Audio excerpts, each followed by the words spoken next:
আলোচনা করব সেটা হচ্ছে crystal field theory. Crystal field theory সেটা হচ্ছে ভ্যালেন্স বন্ড থিওরি এর আগে আমরা পড়েছি। সেই ভ্যালেন্স বন্ড থিওরিতে কিছু কিছু লিমিটেশন ছিল। কিরকম লিমিটেশন?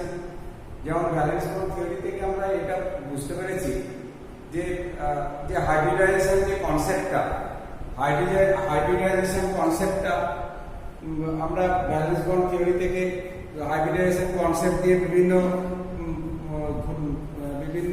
স্ট্রাকচার ডিটারমিন করেছি, কিন্তু সেই স্ট্রাকচার ডিটারমিন করতে গিয়ে দেখা গেছে কিছু কিছু ক্ষেত্রে কিছু সমস্যা হয়েছে। কিরকম?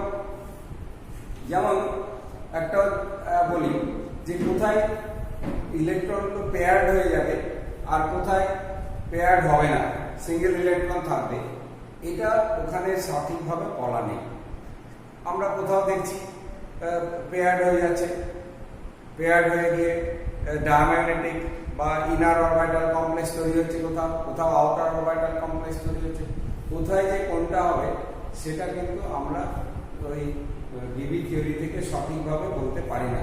কোনটা হয় তার এক্সপেরিমেন্টাল প্রুফ আমরা দেখেছি, তার স্ট্রাকচারের এক্সপেরিমেন্টাল প্রুফ পাওয়া গেছে, তখন সেইটাকে এক্সপ্লেন করার জন্য যেমন দরকার পড়েছে সেরকমভাবে আমরা হাইব্রিডাইজেশনটা সেখানে অ্যাপ্লাই করেছি। কিন্তু ক্রিস্টাল ফিল্ড থিওরিতে আমরা সেই জায়গাটাকে ওভারকাম করতে পারি না। এছাড়াও আর একটা জিনিস আমরা দেখেছি যে যেমন কপারের ক্ষেত্রে square planer complex CuNH3 square planer complex তৈরি হচ্ছে। একটা ইলেকট্রনকে আমরা সরিয়ে দিচ্ছি দূরে, 3D একটা অরবিটাল নিচ্ছি DsP2 আর ওই 4p পাঠিয়ে দিচ্ছি একটা ইলেকট্রনকে। কোথা থেকে? ওই 3D থেকে। তাহলে কেন পাঠিয়ে দিচ্ছি সেখানে তার কোনো এক্সপ্লানেশন নেই। বা এই যে ইলেকট্রনটাকে আমরা হায়ার কোনো এনার্জি অরবিটালে পাঠিয়ে দিচ্ছি, সেটা আদৌ কতটা ফিজিবল, সেটা সম্ভব কিনা, সেটাও কিন্তু আমরা সঠিকভাবে বলতে পারি না। কিন্তু সেটাকে স্ট্রাকচারটাকে এক্সপ্লেন করার জন্য তখন আমরা সেই কাজটা করছি। এইভাবে কিছু লিমিটেশন আছে বিবি থিওরিতে, যেটাকে ওভারকাম করার জন্য ক্রিস্টাল ফিল্ড থিওরি এর পরে আসে। ক্রিস্টাল ফিল্ড থিওরি থেকে আমরা সহজভাবে ওই জায়গাগুলোকে আমরা ওভারকাম করতে পারবো বা সেই জায়গাগুলোকে আমরা এক্সপ্লেন করতে পারবো। কেন কোন কম্পাউন্ডটা অক্টাহেড্রাল না হয়, কেন স্কোয়ার প্লেনার হচ্ছে বা কোনটা টেট্রাহেড্রাল হচ্ছে, কি এই ব্যাপারগুলো আমরা পরিষ্কারভাবে এখানে এক্সপ্লেন করতে পারবো। তাহলে প্রথমে আমরা ক্রিস্টাল ফিল্ড থিওরির অ্যাজাম্পশনগুলো বলি। ক্রিস্টাল ফিল্ড থিওরিতে এখানে ধরে নেওয়া হচ্ছে কি, ক্রিস্টাল ফিল্ড থিওরি যে এখানে মেটাল আর লিগ্যান্ডের মধ্যে কি আছে, এখানে লিগ্যান্ডগুলোকে পয়েন্ট চার্জ হিসাবে কনসিডার করা হয়েছে। তাহলে নাম্বার 1 হচ্ছে অ্যাজাম্পশন, যদি আমরা বলি assumption হচ্ছে number 1, ligands are treated as point charges. Ligands are considered as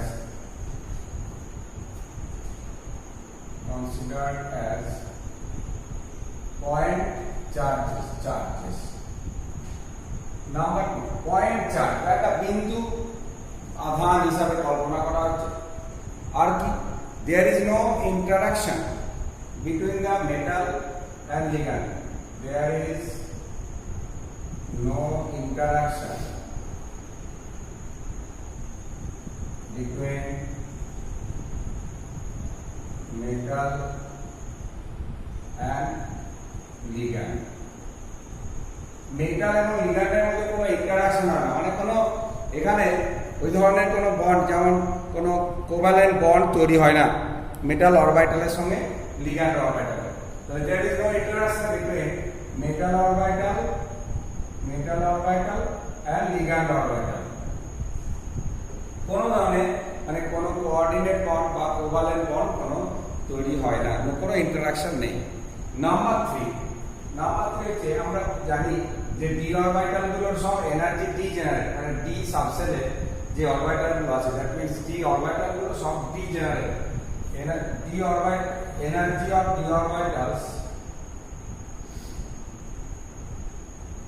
energy of d orbitals are same, that is degenerate. Degenerate same energy, এই সেম এনার্জির অরবিটাল যদি হয়, ডি অরবিটালের উপর 5টা আছে, তাহলে সেগুলো সব হচ্ছে সেম এনার্জি, সেটাকে বলা হয় degenerate orbital. D orbitals are same in energy, energy লিখেছি, তাহলে energy of d orbitals are same, that is degenerate orbitals. Degenerate orbitals, এই ডিজেনারেট অরবিটাল মানে কি সেম এনার্জির অরবিটাল, কিন্তু but in presence of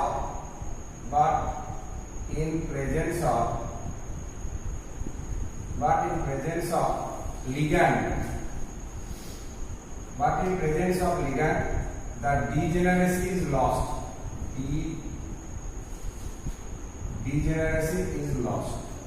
ডিজেনারেসিটা নষ্ট হয়ে যায়, এই জায়গাটা আমরা একটু ভালো করে বুঝবো। তাহলে কি বলছি, যে কোনো তিনটে, এই তিনটে হচ্ছে অ্যাজাম্পশন। নাম্বার 1, লিগ্যান্ডগুলোকে একটা পয়েন্ট চার্জ হিসাবে কনসিডার করা হয়েছে। নাম্বার 2, কোনো ইন্টারাকশন হয় না, মেটাল অরবিটালের সঙ্গে লিগ্যান্ড অরবিটালের কোনো ইন্টারাকশন হয় না, মানে কোনো বন্ড ফর্মেশন, এরকম কোভ্যালেন্ট বা কোঅর্ডিনেট বন্ড ফর্মেশন হয় না। আর নাম্বার 3 হচ্ছে energy of d orbitals are same, that is degenerate. D orbital আমরা কি জানি, ডি অরবিটালে যে 5টা ঘর আমরা আঁকি, মানে 5টা অরবিটাল আছে, তাহলে সেখানে সবগুলো সেম এনার্জি, কিন্তু যখন ওটা ফ্রি আয়ন, মেটাল আয়নটা যখন ফ্রি থাকে তখন সেটা হয়। কিন্তু ইন প্রেজেন্স অফ লিগ্যান্ডের প্রেজেন্সে ডিজেনারেসিটা লস্ট হয়ে যায়, মানে তখন আর ডি অরবিটালের মানে সব ডি অরবিটাল, মানে 5টা ডি অরবিটাল আর তখন একই এনার্জি হয় না, থাকে না, তাদের ডিফারেন্ট দুটো এনার্জি লেভেলে স্প্লিট করে যায়। তো এখন এই জায়গাটাতে আমরা এটাকে এক্সপ্লেন করব কিভাবে। সাধারণভাবে কি হয়, যে আমরা দেখি যে এই যে লিগ্যান্ড গুলো যখন আসে, আমরা যদি এরকম ভাবে দেখি যে একটা মেটাল আয়ন যখন আছে, সেই মেটাল আয়নটা চারদিকে আমরা যদি তার থ্রি ডাইমেনশনাল স্পেসে কনসিডার করি, তাহলে তিনটে অ্যাক্সিস বরাবর, x axis, y axis, z axis, এই তিনটে অ্যাক্সিস দিয়ে আমরা দেখবো যে লিগ্যান্ড গুলো আসছে। তো এরকম একটা মেটাল আয়ন আছে আর এদিকে তিনটে অ্যাক্সিস, এই তিনটে অ্যাক্সিস বরাবর এটা যদি এক্স ধরি, এটাকে যদি ওয়াই বলি, এটাকে যদি জেড বলি, তাহলে এইটা হচ্ছে মাইনাস এক্স, এটা মাইনাস ওয়াই, এটা হলো মাইনাস জেড। এই তিনটে অ্যাক্সিস বরাবর, আর মাঝখানে মনে করো এখানে মেটালটা আছে, তাহলে লিগ্যান্ড গুলো কোন দিক থেকে অ্যাপ্রোচ করছে, এই 6টা দিক থেকে লিগ্যান্ড গুলো অ্যাপ্রোচ করছে। ধরে নেওয়া লিগ্যান্ড গুলো এই plus x, minus x, plus y, minus y, plus z, minus z, এই 6টা ডাইরেকশন থেকে লিগ্যান্ড গুলো আসছে। এবার মেটালটা যখন ফ্রি থাকে, এই জায়গায় মেটালটা আছে মাঝখানে, এই মেটাল আয়নটা যখন ফ্রি স্টেটে আছে, তখন তার সব অরবিটাল গুলো হচ্ছে এম এন প্লাস, এখানে আছে মেটাল আয়ন। এই মেটাল আয়নের চারপাশ থেকে লিগ্যান্ড গুলো আসছে। এখন মেটাল আয়নটা যখন লিগ্যান্ড গুলো অ্যাবসেন্ট থাকে, লিগ্যান্ড কিছু নেই, শুধু ফ্রি মেটাল আয়ন আছে, সেই সময় কি হবে, মেটালের ওই ডি অরবিটাল গুলোর এনার্জি হচ্ছে সব একই রকম, সেম এনার্জি, কিন্তু লিগ্যান্ড গুলো যখন আসে তখন কি হয়, মেটালের ডি অরবিটালের সঙ্গে লিগ্যান্ডের ইলেকট্রনের একটা রিপালশন হয়। এই যে রিপালশন হয়, তো আমরা ডি অরবিটাল গুলোর পিকচার যদি আমরা ভাবি, যে ডি অরবিটাল সাপোজ এটা এক্স, এটা যদি ওয়াই হয়, তাহলে ডি এক্স ওয়াই হচ্ছে এরকম দেখতে, এটা হচ্ছে ডি এক্স ওয়াই, তারপরে ডি ওয়াই জেড, এটা যদি ওয়াই হয়, এটা যদি ওয়াই আর একটা জেড যদি আমরা এরকম, এই সাপোজ এটা ওয়াই আর এটা জেড, এটা ওয়াই এটা জেড, তাহলে ডি ওয়াই ওয়াই জেড হচ্ছে এটা, এটা হচ্ছে ডি ওয়াই জেড। আর ডি জেড এক্স, এটা এক্স এটা জেড যদি হয়, এটা এক্স এটা জেড যদি বলি, তাহলে জেড এক্স টা দেখতে কেমন হয়, এরকম হয়, এটা বলে ডি জেড এক্স বা এক্স জেড। তাহলে তিনটে এক্স ওয়াই, ওয়াই জেড আর জেড এক্স। এখানে এই লোকগুলো কোনোটাই, এখানে যেমন ডি এক্স ওয়াই, লোকগুলো এক্স ওয়াই প্লেনে আছে, কিন্তু কোনোটাই অ্যাক্সিস বরাবর থাকে না, এক্স অ্যাক্সিস বা ওয়াই অ্যাক্সিস বরাবর থাকে না। ওয়াই জেড, এই ডি অরবিটালের লোকগুলো ওয়াই জেড প্লেনে থাকে, কিন্তু কখনো ওয়াই বা জেড অ্যাক্সিস বরাবর থাকে না, বা জেড এক্স এর ক্ষেত্রেও তাই এই ডি জেড এক্স এর লোবগুলো এক্স আর ওয়াই এক্স জেড প্লেনে থাকবে, কিন্তু কখনোই এই অ্যাক্সিস বরাবর থাকে না। আবার d x square minus y square, এটা যদি এক্স হয় এটা যদি ওয়াই হয়, তাহলে d x square minus y স্কয়ারটা দেখতে কেমন এরকম, d x square minus y, এটা একদম লোবগুলো এক্স অ্যাক্সিস ও ওয়াই অ্যাক্সিস বরাবর থাকবে। আর এটা যদি জেড ধরে নিই, তাহলে ডি জেড স্কয়ারটা দেখতে কি এরকম, তাহলে জেড অ্যাক্সিস বরাবর থাকবে। তাহলে ডি অরবিটাল 5টা হয়। এই তিনটে হচ্ছে একই টাইপের, d x y, y z, d z x, এই তিনটে একই টাইপের। এখানে অরবিটালের লোবগুলো কোনোটাই অ্যাক্সিস বরাবর থাকে না। আর বাকি দুটো d x square minus y square এবং ডি জেড স্কয়ার, এই দুটোতে আমরা দেখতে পাচ্ছি তার লোবগুলো এক্স অ্যাক্সিস, ওয়াই অ্যাক্সিস বা জেড অ্যাক্সিস বরাবর থাকে। তো এখন লিগ্যান্ডগুলো যখন অ্যাপ্রোচ করছে এরকম এক্স ওয়াই জেড অ্যাক্সিস বরাবর, তাহলে লিগ্যান্ডের ইলেকট্রনের সঙ্গে মেটালের ডি অরবিটালের ইলেকট্রনের একটা রিপালশন হয় বা বিকর্ষণ হয়। তাহলে বিকর্ষণটা কোথায় বেশি হবে, d x square minus y square এবং ডি জেড স্কয়ার, এই দুটো ক্ষেত্রে যেহেতু এদের লোবগুলো এক্স অ্যাক্সিস, ওয়াই অ্যাক্সিস এবং জেড অ্যাক্সিস বরাবর আছে, তাই ডাইরেক্ট লিগ্যান্ডের সঙ্গে ওদের রিপালশনটা খুব বেশি হবে, বিকর্ষণটা বেশি হবে। আর এইগুলো যেহেতু এই গ্যাপে গ্যাপে আছে, মানে এক্স অ্যাক্সিস ওয়াই অ্যাক্সিসের মাঝখানে ওখানে ওয়াই জেড অ্যাক্সিস, এখানে জেড অ্যাক্সিসের মাঝে মাঝে আছে, ওদের সঙ্গে রিপালশনটা কম হবে। তারপরে দেখা যায় কি যে প্রথমে ফার্স্টলি এই যেটা ডিজেনারেট ডি অরবিটাল আমরা বলছি, এটা ডি অরবিটালটা ফ্রি অবস্থায় যা এনার্জি যখন লিগ্যান্ড আসছে, লিগ্যান্ডের প্রেজেন্সে, তখন তার এনার্জি, প্রথম কথা এনার্জি বেড়ে যায়, এনার্জিটা বেড়ে যাওয়ার পর তখন এবার এই যে রিপালশন এই তিনটে একই ধরনের, এই দুটোতে রিপালশন বেশি, এই তিনটেতে কম। তারপরে এটা আবার দুটো ভাগে ভাগ হয়ে যায়, নিচে তিনটে উপরে দুটো। এই যে নিচে তিনটে চলে আসে আর উপরে দুটো, এই তিনটে কি কি, d x y, d y z, d z x, এই তিনটে অরবিটাল নিচে, আর এই দুটো উপরে, এটা হচ্ছে d x square minus y square আর ডি জেড স্কয়ার, এই দুটো উপরে উঠে যায় আর এটা নিচে থাকে। এই দুটোকে বলে ইজি আর এই দুটোকে বলে টি2জি, এই তিনটেকে মিলে একসঙ্গে বলে টি2জি আর ওটাকে বলে ইজি। তাহলে টি2জি আর ইজি, তাহলে দুটো ভাগে ভাগ হয়ে গেল অরবিটাল। এই যে দুটো ভাগে ভাগ হয়ে গেল, এই যে ওদের যে মাঝের যে লাইন, মানে এনার্জি লেভেল, এটাকে বলে ব্যারি সেন্টার, এটাকে বলে ব্যারি সেন্টার, আর এটা টি2জি, উপরেরটা হলো ইজি। তাহলে এটা ডি অরবিটাল ফার্স্ট, এটা হচ্ছে ইন অ্যাবসেন্স অফ লিগ্যান্ড,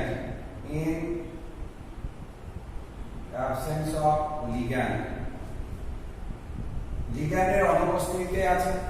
আর এটা হচ্ছে কি ইন প্রেজেন্স অফ লিগ্যান্ডের উপস্থিতিতে, তখন এরকম ডি অরবিটালটা ভেঙে গিয়ে টি2জি আর ইজিতে দুটো ভাগে ভাগ হয়ে যায়। টি2জি হচ্ছে এই তিনটে orbital, d x y, y z, z x, আর ইজি হচ্ছে d x square minus y square, d z square. এই যে দুটো ভাগে ভাগ হয়ে গেল, এখন যখন এবার ইলেকট্রনগুলো প্রবেশ করবে তখন কিভাবে, তখন ওই আগে টি2জি, তারপরে সেখান থেকে ইজিতে যাবে, এরকম হবে। এখন এই দুটোর মধ্যে যে এনার্জির গ্যাপ, আমরা এই দুটো টি2জি এবং ইজির মধ্যে যে এনার্জির গ্যাপ, এটাকে ডেল্টা জিরো বলা হয়। ডেল্টা জিরো হচ্ছে কি, এটাকে বলে অক্টাহেড্রাল, বা এটাকে বলে splitting energy,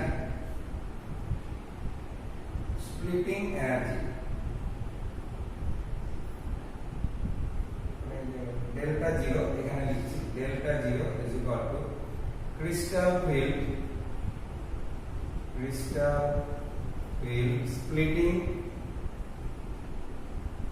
splitting energy, crystal field splitting energy মানে কি, এই যে ভাগ হয়ে গেছে ডি অরবিটাল, পাঁচটা ভাগ, মানে দুই ভাগে ভাগ হয়ে গেছে, তিনটে অরবিটাল নিচে দুটো উপরে, এই এনার্জিটাকে ডেল্টা জিরো বলা হয়।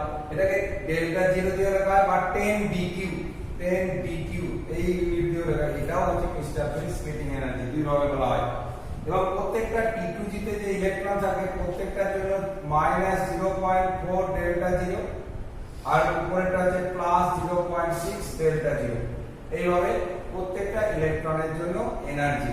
তো আমরা এটা একটু পরিষ্কার করে আমরা দেখাই এই ছবিটা। তাহলে এখানে যেটা বললাম, তাহলে এখান থেকে কনক্লুশনটা আসছি, এসে আমরা আবার দেখাচ্ছি। সেটা হচ্ছে in absence of ligand field d অরবিটালটা ডিজেনারেট, সব একই এনার্জি।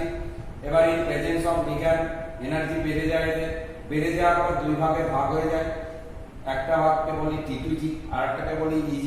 T2G তে তিনটে অরবিটাল আছে, dxy, yz, zx, আর EG তে থাকে dx² -y² আর dz²। এদের মাঝখানে যে এনার্জি লেভেল সেটাকে বলে ব্যারি সেন্টার। তার নিচে আর উপরে দুটো ভাগ হয়েছে। এদের মধ্যে যে এনার্জি পার্থক্য সেটাকে ডেল্টা জিরো দিয়ে লেখা হয়, that is crystal field splitting energy, বা এটাকে 10 ডিগ্রি দিয়েও বলা হয়। এইটাকে আমরা এবার একটু পরিষ্কার করে আনবো।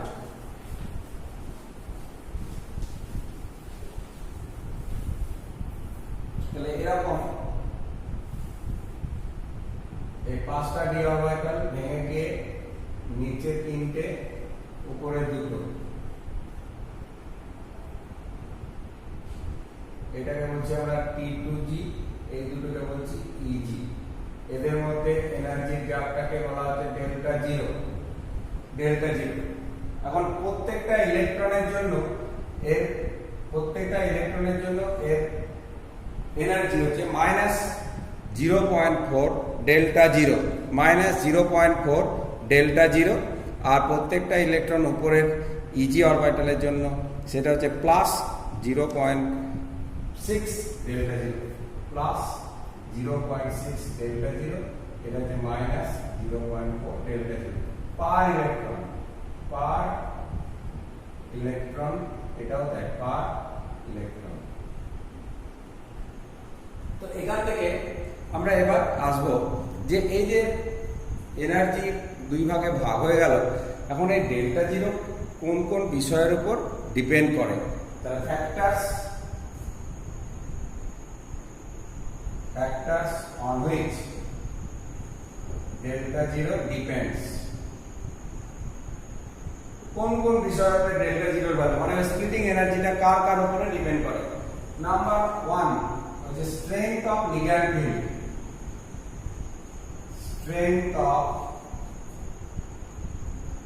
Ligand field, strength of ligand field. তার মানে কি, লিগ্যান্ড ফিল্ড স্ট্রেংথ বলে একটা ব্যাপার আছে, বা নেচার অফ লিগ্যান্ড বলতে পারি আমরা।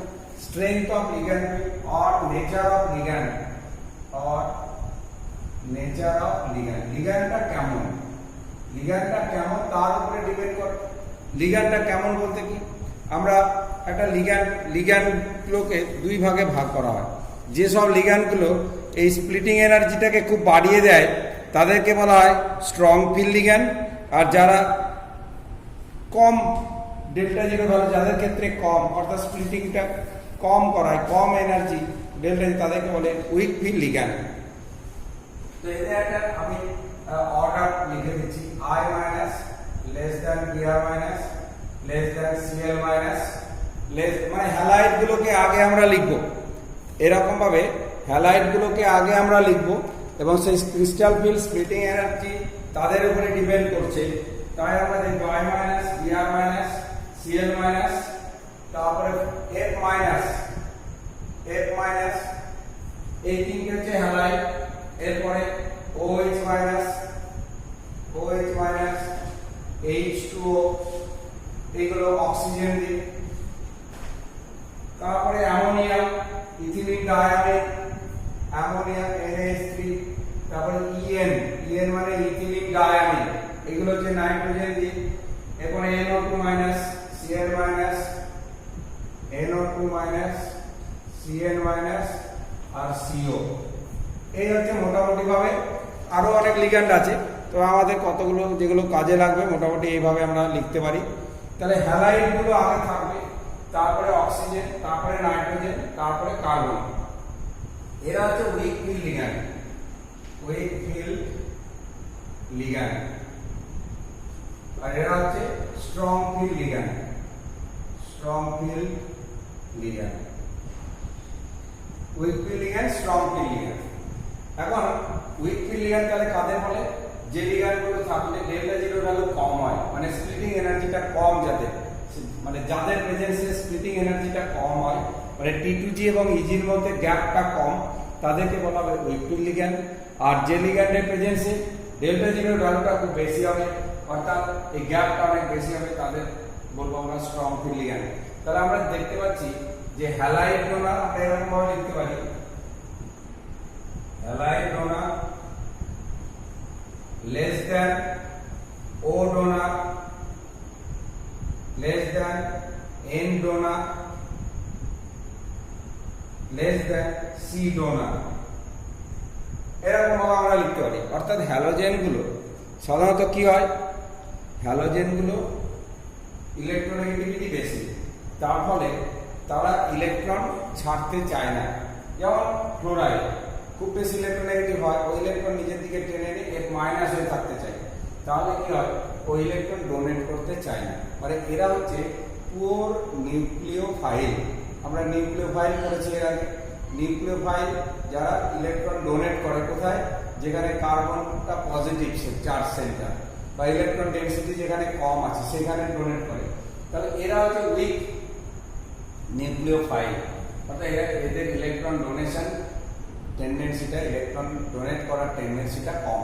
তাহলে হ্যালাইড ডোনার, তারপরে অক্সিজেন ডোনার, তারপরে কার্বন, মানে অক্সিজেনের মাধ্যমে ডোনেট করছে সে তারা, নাইট্রোজেনের মাধ্যমে ইলেকট্রন ডোনেট করছে তারা, তারপরে কার্বন। কার্বনের ইলেকট্রোনেগেটিভিটি এদের মধ্যে সবচেয়ে কম, যে কারণে কার্বনের উপরে ইলেকট্রন যদি থাকে, অর্থাৎ কোনো মাইনাস চার্জ হতে পারে, বা কার্বন মনোক্সাইডে যেমন কার্বনের মধ্যে দুটো লোন পেয়ার ইলেকট্রনের মতো থাকে, সেই ইলেকট্রন দুটো ডোনেট করতে পারে। এখন এইরকম কার্বনের কাছে ইলেকট্রন থাকলে সেটা খুব সহজেই ডোনেট করে।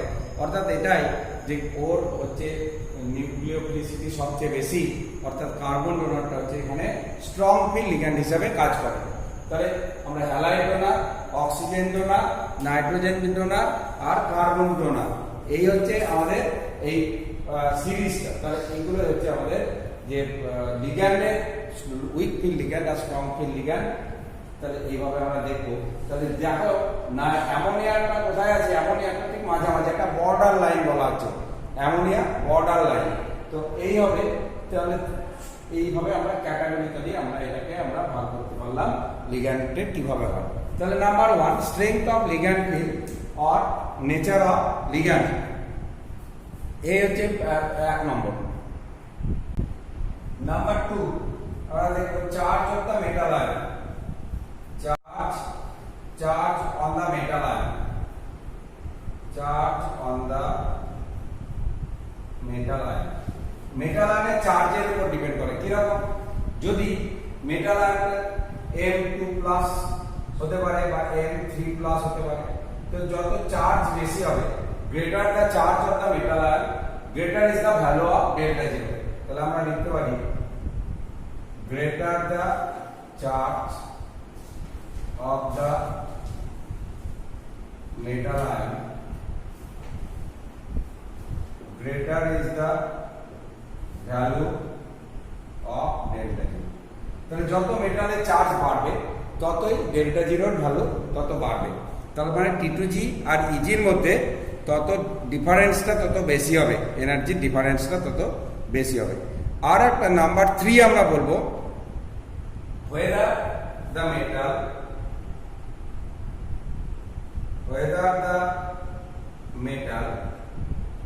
metal belongs to the second, first, second or third row of transition elements. Whether the metal is in the first, second or third row of transition elements. Whether the metal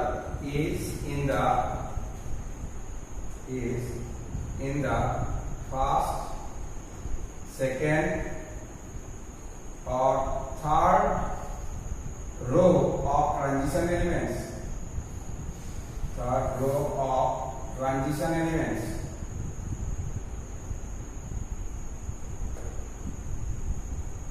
এটা মানেটা কি, যে transition element গুলো আমরা 3টে rho দেখি, scandium, titanium করে zinc পর্যন্ত একটা ফার্স্ট, ফার্স্ট ডি ব্লকের ফার্স্ট সিরিজ, তারপরে সেকেন্ড সিরিজ আছে যেমন কপার সিলভার গোল্ড বা zinc cadmium mercury iron ruthenium osmium, এরকম করে আমরা উপর থেকে নিচে যত যাব, অর্থাৎ মেটালগুলো যত হেভি মেটাল হবে, যত ভারী মেটাল হবে, তত ডেল্টা জিরোর ভ্যালু বেশি হবে। যেমন platinum, palladium platinum, nickel palladium platinum, nickel palladium, নিকেলের যা হবে প্যালাডিয়াম বা প্লাটিনামের ক্ষেত্রে দেখা যাবে ডেল্টা জিরোর ভ্যালু আরো বেশি হচ্ছে। তাহলে যত ভারী বা হেভি মেটাল হবে, যত গ্রুপের নিচের দিকে থাকবে ট্রানজিশন সিরিজে, ততই তাদের ক্ষেত্রে ডেল্টা জিরোর ভ্যালু বেশি হবে। তাহলে এই তিনটে ফ্যাক্টর আমাদের মনে রাখতে হবে সবসময়। একটা যে লিগ্যান্ডের উপর ডিপেন্ড করছে, স্ট্রং ফিল লিগ্যান্ড হলে গ্যাপ বেশি হবে, উইক ফিল হলে কম হবে। নাম্বার 2 হচ্ছে মেটাল আয়নটা যদি হায়ার অক্সিডেশন স্টেটে থাকে, মানে অক্সিডেশন লোয়ার অক্সিডেশন স্টেটে যা ভ্যালু হবে ডেল্টা জিরো, হায়ার অক্সিডেশন হলে বেশি হবে, গ্যাপটা বড় হবে। আর নাম্বার 3 হচ্ছে মেটাল আয়নটা কোন সিরিজে, ট্রানজিশন সিরিজে বা ডি ব্লকে কোথায় আছে। ফার্স্ট সিরিজের এলিমেন্টের থেকে যদি সেকেন্ড সিরিজ হয় তাহলে ডেল্টা জিরো ভ্যালু বেশি হবে, থার্ড সিরিজ যদি আরো বেশি হয়। যেমন একটা এক্সাম্পল বারবার বলছি যে nickel cadmium mercury, nickel palladium platinum, nickel palladium platinum, copper silver gold. এই যে কপারের থেকে যাবে, কপারের থেকে সিলভার হলে আরো বাড়বে, গোল্ড হলে আরো বাড়বে, ঠিক আছে। এরকম ভাবে ফার্স্ট রো অফ ট্রানজিশন এলিমেন্টের ক্ষেত্রে যে ভ্যালু হবে, সেকেন্ড রোর ক্ষেত্রে আরো বেশি হবে, থার্ড রোর ক্ষেত্রে আরো বেশি হবে। তাহলে এই তিনটে ফ্যাক্টরের উপরে এই ডেল্টা জিরোর ভ্যালু ডিপেন্ড করবে। নেক্সট আমরা এবার আসবো CMAC calculation, crystal field stabilization energy.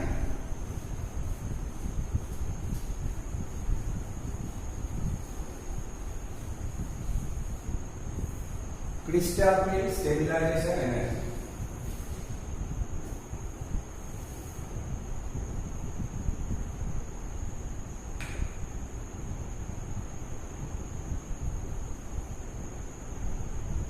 crystal field stabilization energy CFSE। এই CFSE ক্যালকুলেশন আমরা করব কিভাবে, আগে করলাম এই পাঁচটা ডি ভেঙে গিয়ে নিচে তিনটে, উপরে দুটো হচ্ছে, তাহলে এই যে উপরে দুটো এটা হচ্ছে ইজি, এটা হলো টি2জি। আর ইলেকট্রন যখন থাকবে তখন কি ইজি টি2জি থেকে শুরু করে ইজিতে যাবে। এখন প্রত্যেকটা টি2জির জন্য ভ্যালু হচ্ছে -0.4 ডেল্টা জিরো, আর এটা হচ্ছে +0.6 ডেল্টা জিরো। তাহলে যতগুলো ইলেকট্রন আছে তত ইনটু এটা করে আমরা টোটাল সিএফএসি ক্যালকুলেট করতে পারবো। এটা एग्जांपल বলি আমি, যেমন D1 যদি হয় তাহলে কি হবে, T2G আমরা এরকম লিখতে পারি T2G আর এই লিখছি EG, T2G তিনটে ঘর, EG তে দুটো ঘর, আর এখানে CFSE আমরা যদি ক্যালকুলেট করি তাহলে CFSE কি, তাহলে CFSE আমরা একটা ফর্মুলা আকারে লিখতে পারি, CFSE is equal to -0.4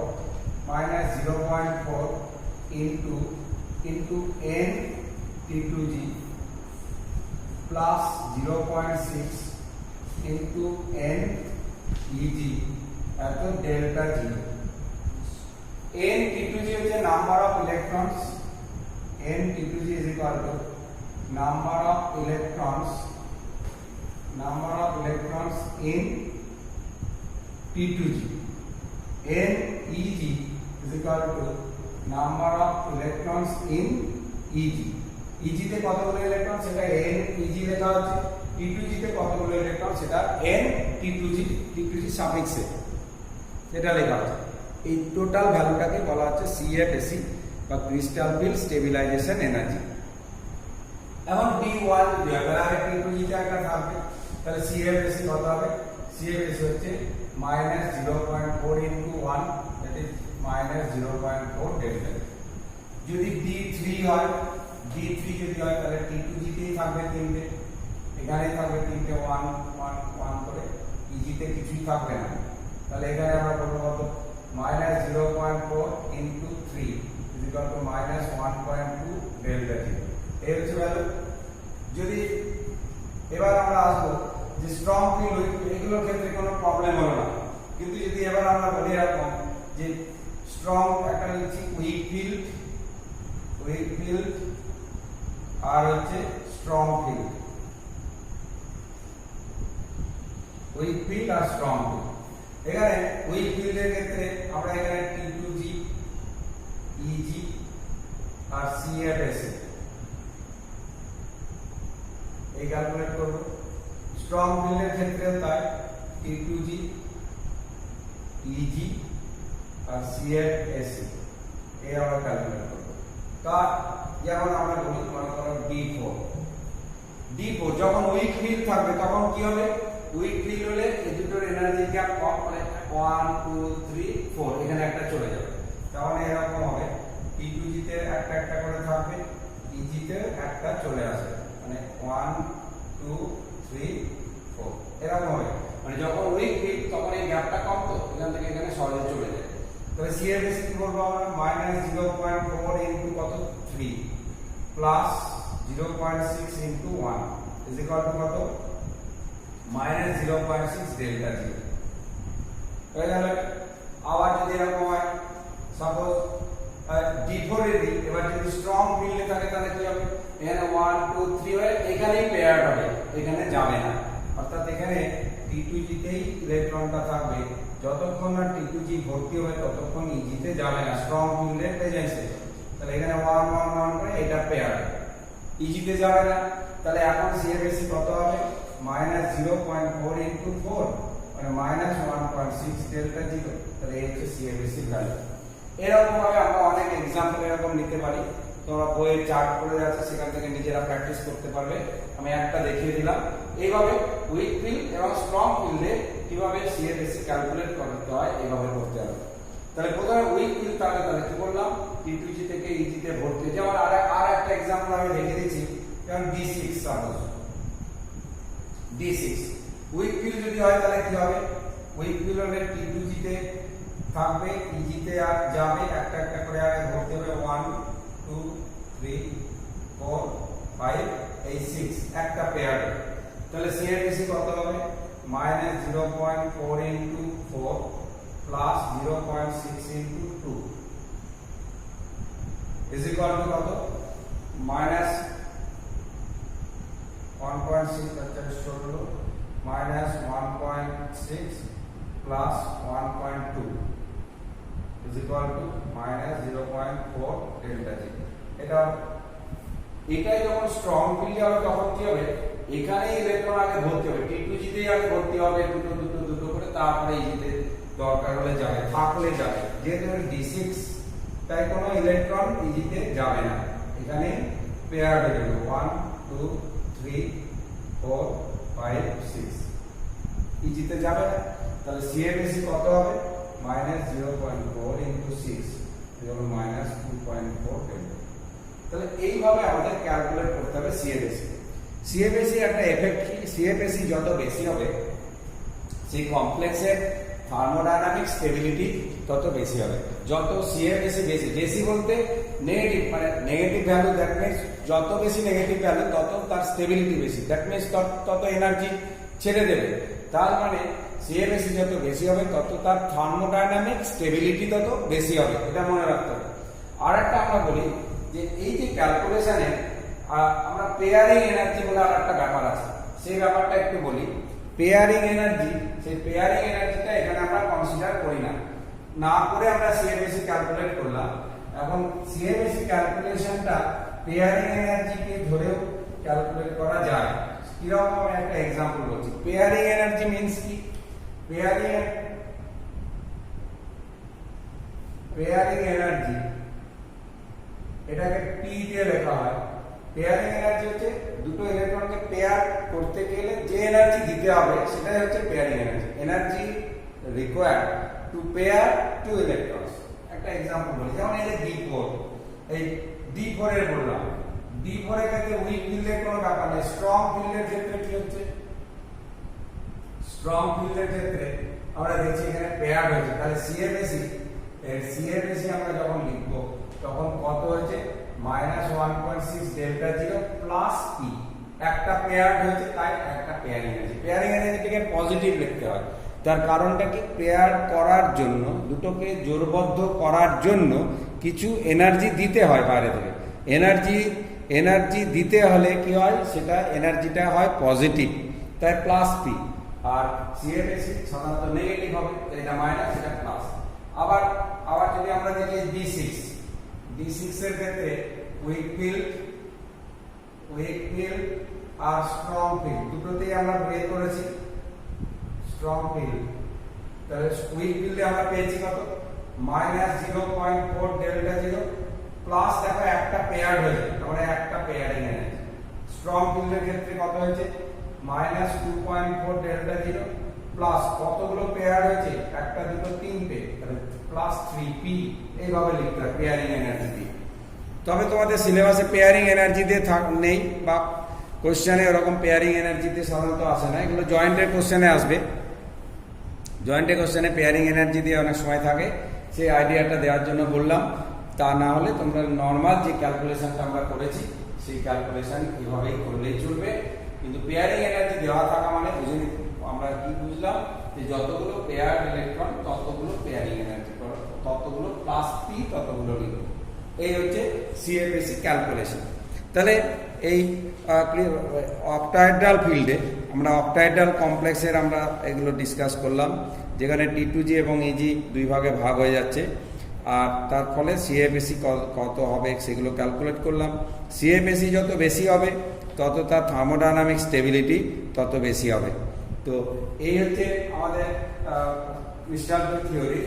এটা হচ্ছে ফার্স্ট মানে প্রথম আমাদের যে কনসেপশন সেটা এইটুকু।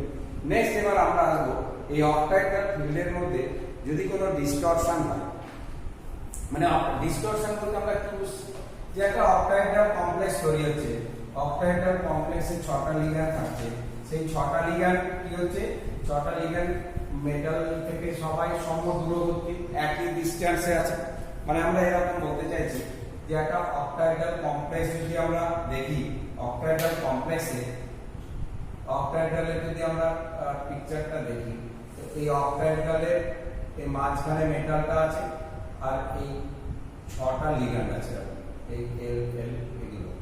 এই যে লিগ্যান্ডগুলো আছে, লিগ্যান্ডগুলোর সঙ্গে মেটালের ডিসটেন্সটা যদি একই হয় তাহলে এটা হচ্ছে কি, এটা হচ্ছে একটা পারফেক্ট অক্টাহেড্রাল। কিন্তু যদি এমন হয় যে এই অক্টাহেড্রালের মধ্যে দেখা যায় যে হয়তো দেখা গেল যে এই মেটালের সঙ্গে যে 4টে লিগ্যান্ড দেখা যাচ্ছে নরমাল যে ডিসটেন্সে থাকা তাই আছে, আর দুটো লিগ্যান্ড অনেক দূরে আছে, এই দূরে আছে, তাহলে এটা কিন্তু আর পারফেক্ট অক্টাহেড্রাল হলো না। তাহলে এটাকে বলছে ডিস্টরশন ইন অক্টাহেড্রাল কমপ্লেক্স। অর্থাৎ ডিস্টরশন কেন? কারণ 4টে স্মল বন্ড আর দুটো লং বন্ড, ফলে পারফেক্ট অক্টাহেড্রাল হলো না। এরকম হতে পারে অথবা এরকম হতে পারে যে এই 4টে লিগ্যান্ড যেমন আছে সেরকমই আছে, বাকি দুটো এই বাকি যে দুটো লিগ্যান্ড এই দুটো খুবই কাছে আছে, একদম কাছে, তো কাছে আছে, ছোট এদের বন্ড লেন্থটা খুব কম, খুব কাছে আছে লিগ্যান্ড দুটো। তাহলে এরকম যদি হয় সেক্ষেত্রে আমরা দেখব 4টে বড় বন্ড আর দুটো ছোট, এটাও হচ্ছে একটা ডিস্টরশন। তাহলে ফার্স্ট পিকচার যেটা আমরা এঁকেছি সেটা হচ্ছে একটা পারফেক্ট অক্টাহেড্রাল। সেকেন্ড পিকচারটা এটাতেও ডিস্টরশনে দুটো বন্ড বড়, 4টে বন্ড ছোট। আর থার্ড পিকচারে যেটা এঁকেছি সেটা হচ্ছে 4টে বড় বন্ড, দুটো ছোট বন্ড, তাহলে এটাও ডিস্টরশন। তাহলে এই ধরনের ডিস্টরশন ঘটতে পারে এই অক্টাহেড্রাল কমপ্লেক্সে। এখন এই অক্টাহেড্রাল কমপ্লেক্সের ডিস্টরশনটা কেন হয় সেটাই আমরা এখন আলোচনা করব। তাহলে আমরা লিখব যে distortion in octahedral complex. Distortion in octahedral complex, এটাকে বলে জন টেলর ডিস্টরশন। জন টেলর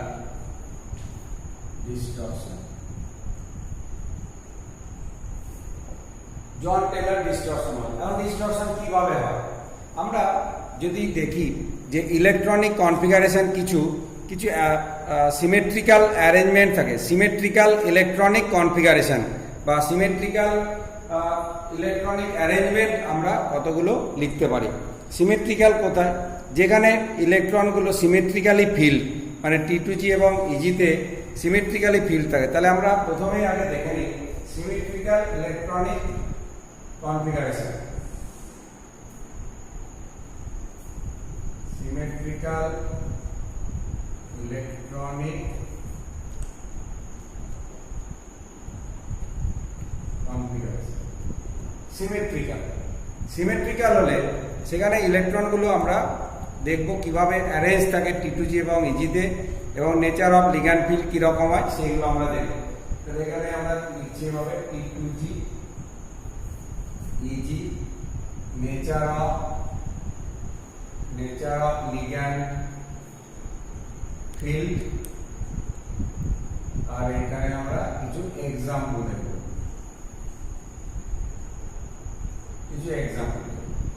তাহলে সিমেট্রিক্যাল ফিলিং হবে কখন? যদি D0, D3, D5 এগুলো হয়, যেমন D0, তারপরে D3, তারপরে D5 এগুলো হতে পারে, তারপরে D6 হতে পারে, D8 হতে পারে, D10 হতে পারে, D6 হতে পারে, D8 হতে পারে, D10 হতে পারে। এগুলো হচ্ছে সব সিমেট্রিক্যাল। কিভাবে হচ্ছে দেখো, D0 মানে কি, আমরা যদি এখানে T2G আর EG কে বক্স করে এটা দেখি,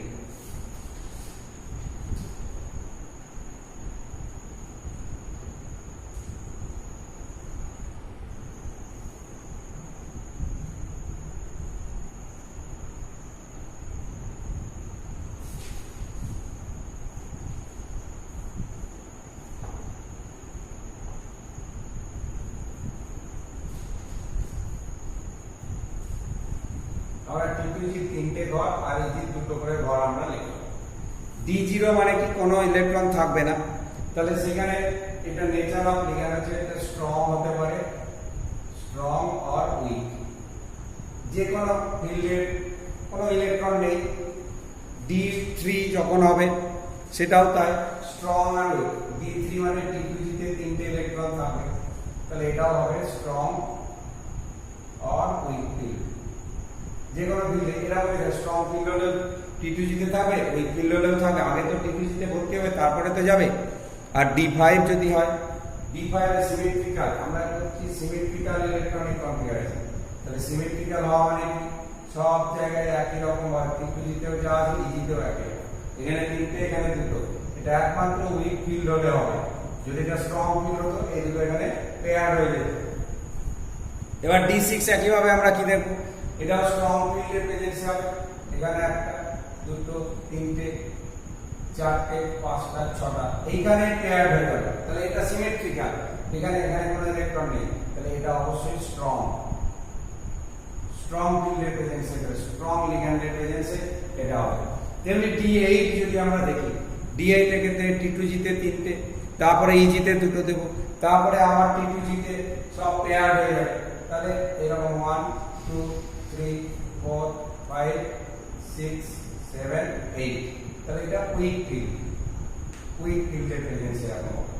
আর D10 মানে সব ভর্তি বলতে এখানে একটা একটা করে ভর্তি হলো, তারপরে পেয়ার হয়ে গেল, তার মানে এগুলো স্ট্রং ফিল্ড হলেও যা হবে, উইক ফিল্ড হলেও তা হবে। এটা হচ্ছে স্ট্রং আর উইক, দুটোর ক্ষেত্রেই হবে একই। এই হচ্ছে সিমেট্রিক্যাল ফিলিং। কোনটা T2G বা EG সবই সিমেট্রিক্যালি ফিল্ড আছে, এইগুলো আমরা দেখতে পাচ্ছি।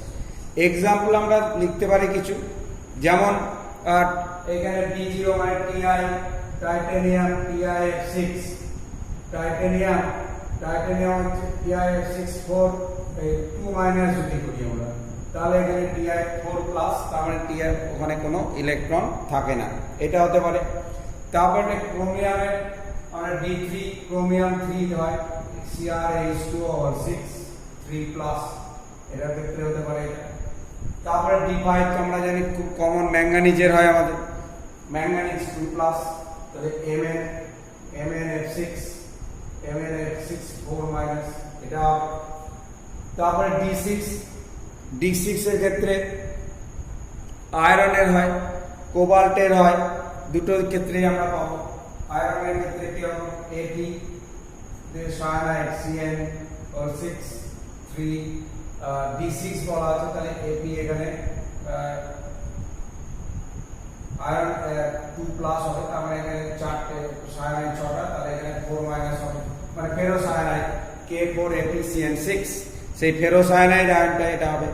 আর হচ্ছে কোবাল্টের ক্ষেত্রে দেখতে পারবো আমরা কোবাল্টের সঙ্গে অ্যামোনিয়া, এটা একটা एग्जांपल দিলাম। এটা কোবাল্টের হতে পারে CONH3O6 এটা হতে পারে। তাহলে এটা হলো D6 এর। D8 আমরা জানি কার নিকেলের হয়, নিকেলের ক্ষেত্রে নিকেলের সঙ্গে ওয়াটার বা ফ্লোরাইডের কমপ্লেক্স গুলো হতে পারে, যেমন NiF6 4- হতে পারে বা NiH2O6 2+ এটা হতে পারে। আর D10 হচ্ছে জিঙ্কের যে কোনো কমপ্লেক্স, জিঙ্কের সঙ্গে জলের হতে পারে বা জিঙ্কের সঙ্গে অ্যামোনিয়া হতে পারে, যে কোনো কমপ্লেক্স আমরা লিখতে পারি ZnH2O6 2+ এটা হতে পারে, অথবা ZnNH3O6 2+ এটা হতে পারে। তাহলে এইগুলো একটা করে एग्जांपल দেখলাম। এইগুলো হচ্ছে কি সিমেট্রিক্যাল ফিলিং, অর্থাৎ ইলেকট্রনগুলো সিমেট্রিক্যালি ফিল হয়। T2G তে থাকলে সেখানেও সিমেট্রিক্যালি আছে, EG তে নেই, এখানে নেই, এখানে একটা একটা করে T2G টা সিমেট্রিক্যালি ফিল, এটাও EG টা সিমেট্রিক্যালি ফিল, এখানে একটা T2G ফিল, সব জায়গায় একটা সিমেট্রিক্যাল ব্যাপার আছে। মানে এরকম যদি হয় যে এইরকম যদি, অর্থাৎ সব T2G তে যখন হবে সব ঘরগুলোতে একই সংখ্যায় থাকবে, বা EG তে থাকলে সব ঘরগুলো একই সংখ্যায় ইলেকট্রন থাকবে, সেইগুলোকেই বলা হচ্ছে সিমেট্রিক্যাল ইলেকট্রনিক কনফিগারেশন। এবার এর বাইরে কিছু অ্যাসিমেট্রিক্যাল ফিলিং আমরা দেখব। এটা হচ্ছে সিমেট্রিক্যাল ইলেকট্রনিক কনফিগারেশন বা অ্যারেঞ্জমেন্ট। আর একটা অ্যাসিমেট্রিক্যাল আমরা দেখব, সেটা হচ্ছে D4 D7 আর D9। D4 D7 আর D9 এই তিনটের ক্ষেত্রে আমরা অ্যাসিমেট্রিক্যাল, এটা সিমেট্রিক্যাল বললাম, অ্যাসিমেট্রিক্যাল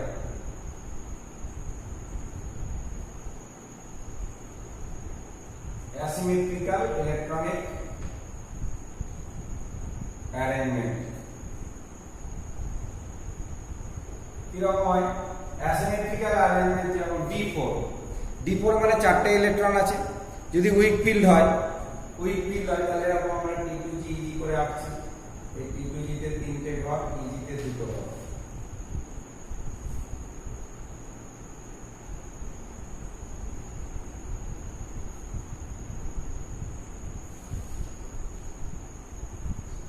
চারটে ইলেকট্রন আমরা 1 2 3 তিনটে দিলাম, আর একটা EG তে দিলাম। তাহলে এবার কি হলো, T2G তে তিনটে ইলেকট্রন, আর T2G টা সিমেট্রিক্যালি ফিল্ড হলো, কিন্তু EG এর একটা ঘরে একটা ইলেকট্রন আছে আর একটা ঘরে ফাঁকা, তাহলে উইক ফিল্ডের প্রেজেন্সে এটা হবে। এটা তাহলে উইক ফিল্ডের প্রেজেন্সে হলো। কার ক্ষেত্রে হয়? D4 এর আমরা যদি দেখি एग्जांपल ক্রোমিয়াম 2+ হতে পারে, বা ম্যাঙ্গানিজ 3+ হতে পারে, ক্রোমিয়াম 2+ Cr2 এরকম হতে পারে, বা ম্যাঙ্গানিজ 3 এরকম হতে পারে, এরকম হতে পারে।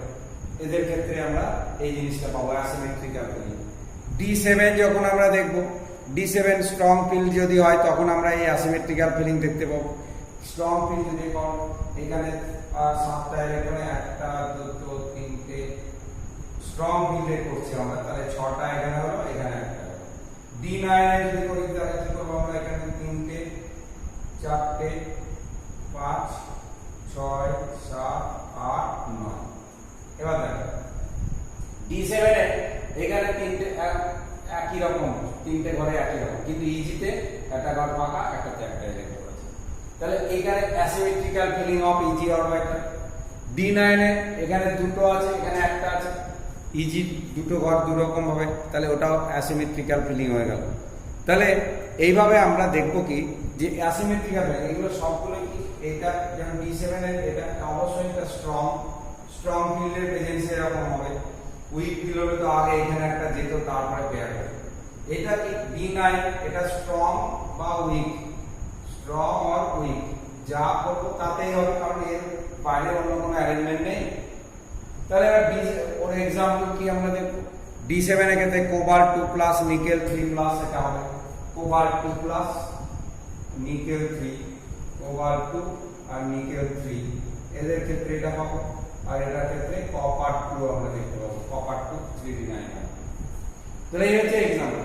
তাহলে এবার আমরা কি করব, এই ধরনের ফিলিং যদি হয় অর্থাৎ অ্যাসিমেট্রিক্যাল বা সিমেট্রিক্যাল ফিলিং যদি হয় T2G বা EG তে, T2G সিমেট্রিক্যালের থেকে EG টা আমাদের কাছে বেশি ইম্পর্টেন্ট।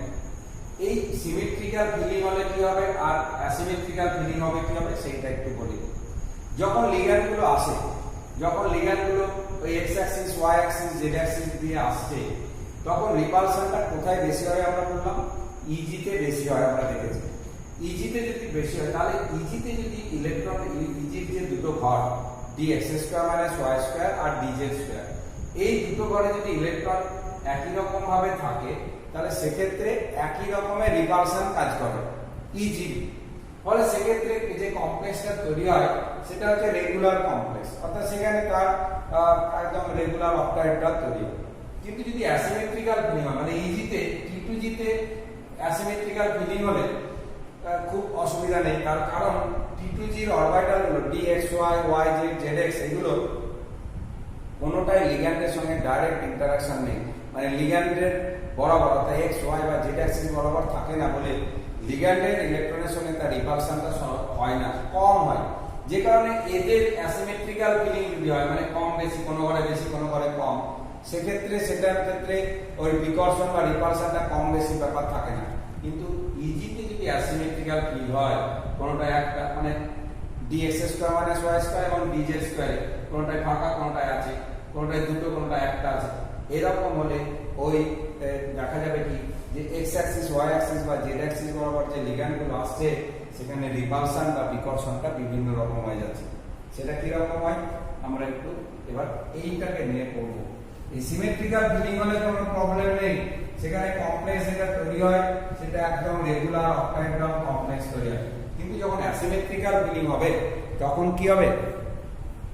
এই যে কি হয় ডি অরবিটালের এই যে পাঁচটা ঘর, এই পাঁচটা ঘর যখন ভেঙে গিয়ে এরকম এখানে ইজি তে সাপোজ দুটো আছে, তো দেখা যায় কি দুটো ঘর আমরা এখানে আঁকছি আর T2G তে তিনটে থাকে, তিনটে ঘর আমরা আঁকছি।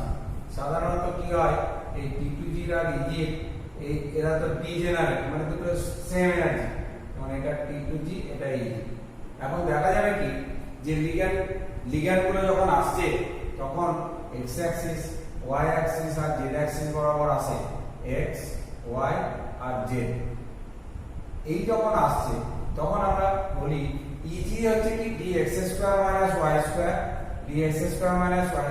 আর dz², আর T2G তো dxy yz zx এগুলো গ্যাপে গ্যাপে থাকে, ওদের সঙ্গে লিগ্যান্ডের রিপালশনটা কম হয়। লিগ্যান্ডগুলো তো একদম এই অ্যাক্সিস বরাবর আসছে, ফলে ওদের লিগ্যান্ডের ইলেকট্রনের সঙ্গে মেটালের ইলেকট্রনের রিপালশনটা কম হয়। কোনটা? T2G গুলো মানে dxy yz zx, এই তিনটে xy dyz dzx এদের কম হয়। কিন্তু EG এর ইলেকট্রন অর্থাৎ dx² - y² এবং dz², dx² - y² মানে x আর y অ্যাক্সিস বরাবর লোবগুলো থাকে, dz² টা কি z অ্যাক্সিস বরাবর থাকে, ফলে লিগ্যান্ডের ইলেকট্রনের সঙ্গে ওই d অরবিটালের ইলেকট্রন মানে EG অরবিটাল EG ইলেকট্রনের ডাইরেক্ট রিপালশন হয়।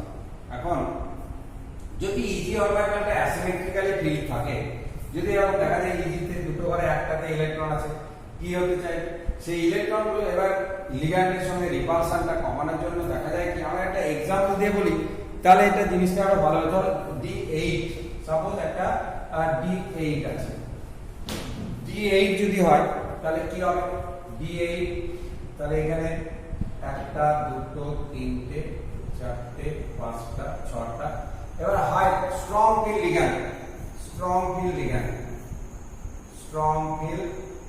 লিগ্যান্ডের প্রেজেন্সে হচ্ছে, তখন এই যে ইজিতে দুটো ইলেকট্রন আছে, এখানে একটা থাকার কথা, কিন্তু দেখা যাবে স্ট্রং ফিল লিগ্যান্ডের প্রেজেন্সে ইলেকট্রনগুলো কি করতে চায়, রিপালশনটা কম যাতে হয় তার জন্য কি করবে, dx² - y² এর হচ্ছে চারটে লোব, এই এরকম এটা হচ্ছে dx² - y²। এই dx² - y² এর চারটে লোব হওয়ার জন্য কি হচ্ছে, চারটে লিগ্যান্ডের সঙ্গে রিপালশন হচ্ছে। আর dz² এর ক্ষেত্রে কি হচ্ছে, dz² এর ক্ষেত্রে শুধু দুটো লোব, dz² এর শুধু z অ্যাক্সিস বরাবর মানে দুটোই লিগ্যান্ডের সঙ্গে রিপালশন হচ্ছে, তাহলে dz² এর ক্ষেত্রে রিপালশনটা কম। dx² - y² যদি ইলেকট্রন থাকে চারটে লিগ্যান্ডের সঙ্গেও রিপালশনটা হবে, ফলে রিপালশন বা বিকর্ষণটা এখানে বেশি হবে, এখানে কম হবে। ফলে এই দুটো ইলেকট্রন দেখা যাবে কি যে এরা পেয়ার্ড হয়ে যাচ্ছে, একদম এখানে চলে আসছে, যে এটা এখানে মানে dz² এ চলে আসছে এটা, আর dx² - y² টা উপরে থাকছে। dz² যখন ইলেকট্রনটা চলে এলো, তার ফলে কি হলো এখন, এবার এটা কেন এলো তাহলে, এখানে টু মিনিমাইজ দ্য রিপালশন, বিকর্ষণটাকে কমানোর জন্য dz² আসলো, কারণ z অ্যাক্সিস বরাবর দুটো লিগ্যান্ড আছে। যদি dx² - y² দুটো থাকতো, তাহলে চারটে লিগ্যান্ডের সঙ্গে রিপালশন বা বিকর্ষণ হতো, সেক্ষেত্রে তার রিপালশনটা অনেক বেশি হতো। তাই to minimize the repulsion, these two electrons occupy in the dz² orbital, এই dz² অরবিটালে থেকে গেল। এই অবস্থায় লিগ্যান্ডগুলো যখন অ্যাপ্রোচ করছে, তখন কি হবে, x অ্যাক্সিস y অ্যাক্সিস বরাবর লিগ্যান্ডগুলো যতটা আসবে, z অ্যাক্সিস বরাবর লিগ্যান্ডটা অতটা কাছে আসতে পারবে না, অনেকটা দূরে থাকবে। কেন দূরে থাকবে, তার কারণ এইখানে যে দুটো ইলেকট্রন আছে তার সঙ্গে রিপালশন হচ্ছে, বা dx² - y² মানে xy অ্যাক্সিস বরাবর কোনো ইলেকট্রন নেই, ফলে লিগ্যান্ডগুলোর সঙ্গে রিপালশন কম, ওরা অনেক কাছে চলে আসলো। কিন্তু z অ্যাক্সিস বরাবর এখানে dz² এর দুটো ইলেকট্রন বসে আছে, তার সঙ্গে রিপালশন বেশি হওয়ার জন্য লিগ্যান্ডটা দূরে থাকছে। এর ফলে যে অক্টাহেড্রাল কমপ্লেক্সটা তৈরি হবে, সেই অক্টাহেড্রাল কমপ্লেক্সে কি হবে, এই চারটে বন্ড, যেটা x এবং y অ্যাক্সিস বরাবর যে লিগ্যান্ডগুলো আসছে, সেই বন্ডগুলো নরমাল যে ডিসটেন্সে তাই থাকলো, কিন্তু z অ্যাক্সিস বরাবর যেটা আসছে, যে দুটো লিগ্যান্ড, সেই দুটো হচ্ছে বড় বন্ড তৈরি করে ফেললো। এটাই হচ্ছে ডিস্টরশন ইন অক্টাহেড্রাল কমপ্লেক্স। এটাই ডিস্টরশন হলো, এটাকে বলা হয় tetragonal distortion. Tetragonal distortion, tetragonal distortion or tetragonal elongation, tetragonal elongation, tetragonal elongation, elongation মানে বড় হয়ে গেলে, বন্ডটা বড় হয়ে গেছে দুটো, চারটে ছোট বন্ড, তাহলে এইটাকে বলা হচ্ছে ডিস্টরশন ইন অক্টাহেড্রাল পেয়ার। আবার যদি এমন হতো যে এই ইলেকট্রন দুটো dz² না থেকে dx² - y² থাকতো, তাহলে কি হতো, তাহলে x অ্যাক্সিস আর y অ্যাক্সিস এই বরাবর লিগ্যান্ডগুলো কাছে আসতে পারতো না, দূরে থাকতো, আর z অ্যাক্সিস বরাবর ইলেকট্রন থাকতো না সেক্ষেত্রে, ফলে তারা কাছে চলে আসতো। ফলে যে কমপ্লেক্সটা তৈরি হলো, সেই কমপ্লেক্সটা কেমন হতো, দুটো ছোট বন্ড হতো, আর চারটে নরমাল যেমন বন্ড, বড় বন্ড সেরকমই থাকতো, অর্থাৎ এরকম লিগ্যান্ডগুলো যেমন আছে তেমনি থাকতো, আর এই z অ্যাক্সিস বরাবর লিগ্যান্ডটা কাছে চলে আসতো। ফলে এটাকে আমরা বলতাম টেট্রাগোনাল কম্প্রেশন। টেট্রাগোনাল কম্প্রেশন, কম্প্রেশন, কম্প্রেশন মানে কম্প্রেস করা হয়েছে, যেন ছোট হয়ে গেছে, z অ্যাক্সিস বরাবর চেপে গেছে, এটাকে বলা হচ্ছে টেট্রাগোনাল কম্প্রেশন।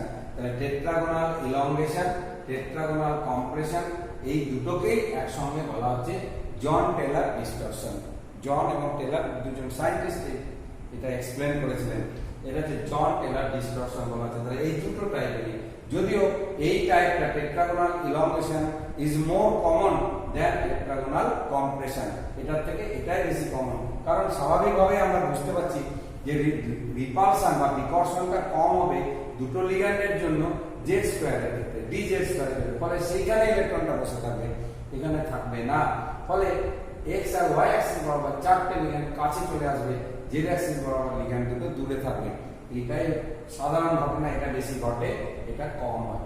তাই ইজি অরবিটালে যদি ইলেকট্রনের আনসিমেট্রিক্যাল ফিলিং হয়, তাহলে এই ধরনের ঘটনা ঘটে। তাহলে আরেকটা एग्जांपल আমরা খুব কমন আমাদের একটা एग्जांपल আমরা দেখি, যেমন কপারের যে কমপ্লেক্সটা, ওই কপারের সঙ্গে অ্যামোনিয়া CuNH3 2+, এখানে কি হয়, এখানে 3d9, এটা তাহলে এটা হচ্ছে আমরা লিখছি এটা 3d9, তাহলে এটা 3d9 এ কি হবে, এখানে একটা, এখানে একটা থাকবে, এই একটা ইলেকট্রন তাহলে কোথায় থাকবে, এই dz² এ থাকবে, আগের মতো বললাম যে, তাহলে dz² এ থাকলো। এখন dx² - y² টা ফাঁকা, ফলে x আর y অ্যাক্সিস বরাবর চারটে লিগ্যান্ড চলে আসবে এখানে, dz² এর দিকে কি হয়, এই যে কমপ্লেক্সটা তৈরি হলো, এই কমপ্লেক্সটাতে আমরা দেখব আলটিমেটলি যে মানে রিপালশন যদি খুব বেশি হয়, তাহলে জেড অ্যাক্সিস বরাবর লিগ্যান্ড আসতেই পারে না, ফলে তখন স্কোয়ার প্লেনার কমপ্লেক্স হয়ে যায়। Square planer complex. কেন স্কোয়ার প্লেনার হলো? স্কোয়ার প্লেনার কমপ্লেক্স কখন হচ্ছে তাহলে? যদি এমন হয় এই টেট্রাগোনাল ডিস্টরশন বা এই অক্টাহেড্রাল কমপ্লেক্সের যে ডিস্টরশন হচ্ছে সেটারই ম্যাক্সিমাম বা জন টেলর ডিস্টরশন যেটা তারই ম্যাক্সিমাম ফল হচ্ছে এটা স্কোয়ার প্লেনার কমপ্লেক্স। মানে এমন হবে যে এই সঙ্গে রিপালশনটা এত বেশি যদি হয় যে এই জেড অ্যাক্সিস বরাবর লিগ্যান্ডগুলো কাছে আসতেই পারলো না, সেক্ষেত্রে 6 কোঅর্ডিনেশন নাম্বার না হয় 4 কোঅর্ডিনেশন নাম্বার হয়ে যাবে, অর্থাৎ 4টে লিগ্যান্ড বন্ড ফর্ম করবে, দুটো আসতে পারবে না, ফলে অক্টাহেড্রাল কমপ্লেক্স তৈরি না হয়ে স্কোয়ার প্লেনার কমপ্লেক্স তৈরি হয়ে যাবে। তাহলে স্কোয়ার প্লেনার কমপ্লেক্স কখন তৈরি হবে? যখন ইজি অরবিটালে অ্যাসিমেট্রিক্যালি ফিল্ড হবে, সেক্ষেত্রে স্কোয়ার প্লেনার কমপ্লেক্স তৈরি হয়। সেখানে জন টেলর ডিস্টরশন হওয়ার পরেও অনেক সময় কমপ্লেক্স তৈরি হয়, আবার জন টেলর ডিস্টরশন হতে গিয়েও দেখা যায় যে তার থেকেও বেশি রিপালশন হচ্ছে, সেক্ষেত্রে আর একেবারেই বন্ড ফর্মেশন হয় না বা কাছে আসতে পারে না, তখনই হয়ে যায় square planer complex.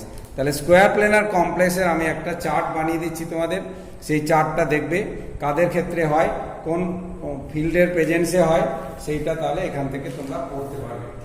Square planer কমপ্লেক্সটা হচ্ছে এই ডিস্টরশনেরই ম্যাক্সিমাম এফেক্ট, মানে যখন আর বন্ড ফর্মেশন জেড অ্যাক্সিস বরাবর হচ্ছে না, সেটাকেই বলা হচ্ছে স্কোয়ার প্লেনার কমপ্লেক্স। তাহলে আমরা ইলেকট্রনিক অ্যারেঞ্জমেন্ট গুলো বলবো D4 D6 D7 D8, D4 D6 D7 D8 আর D9 এদের ক্ষেত্রে হয়। যেমন D4 এর ক্ষেত্রে মানে ক্রোমিয়াম 2+, ক্রোমিয়াম 2+, D6 এর ক্ষেত্রে Ap2+, তারপরে D7 এর হচ্ছে কোবাল্ট 2+, D8 এর হচ্ছে নিকেল হয়, নিকেল 2, আবার প্যালাডিয়াম হয়, প্যালাডিয়াম 2 বা প্লাটিনাম 2, এগুলো D8 হয়। আর D9 তো কপারের হয়, কপার 2, এগুলো হয়। এবার ফিল্ডটা কেমন হবে? ফিল্ডটা হচ্ছে এখানে উইক ফিল্ড হয়, উইক ফিল্ডে বেঞ্চে D4 মানে ইজিতে একটা থাকবে, এটা হিম বলে, হিমোগ্লোবিনের সঙ্গে এপির যে কমপ্লেক্সটা সেটা। এটা হচ্ছে স্ট্রং ফিল্ড D7। নিকেলের ক্ষেত্রে এটা স্ট্রং। তারপরে প্যালাডিয়াম প্লাটিনাম এই দুটোর ক্ষেত্রে স্ট্রং হতে পারে আর উইকও হতে পারে, স্ট্রং হতে পারে উইকও হতে পারে। আর কপারের ক্ষেত্রে এটাতে তাই স্ট্রং আর উইক ফিল্ড দুটোতেই হতে পারে।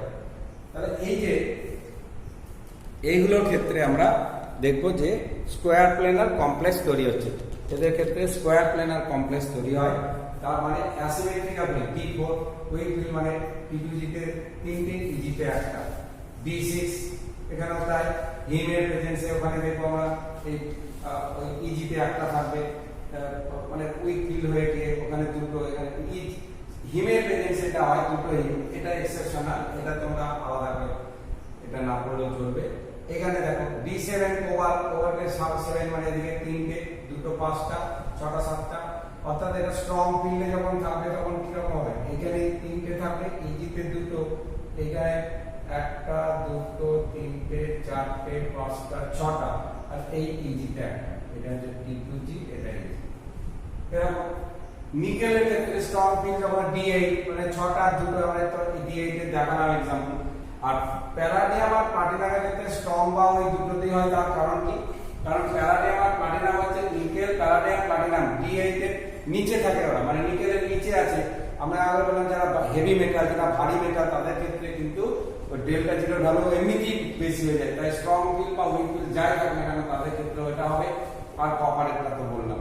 তাহলে এইগুলোর ক্ষেত্রে, এই কেসগুলোর ক্ষেত্রে এটা শুধু আলাদা, এটা হিমোগ্লোবিনের সঙ্গে কমপ্লেক্সটা হয়, এটা মনে রাখবে। আর বাকি এই চারটেতে আমরা দেখবো স্কোয়ার প্লেনার কমপ্লেক্স।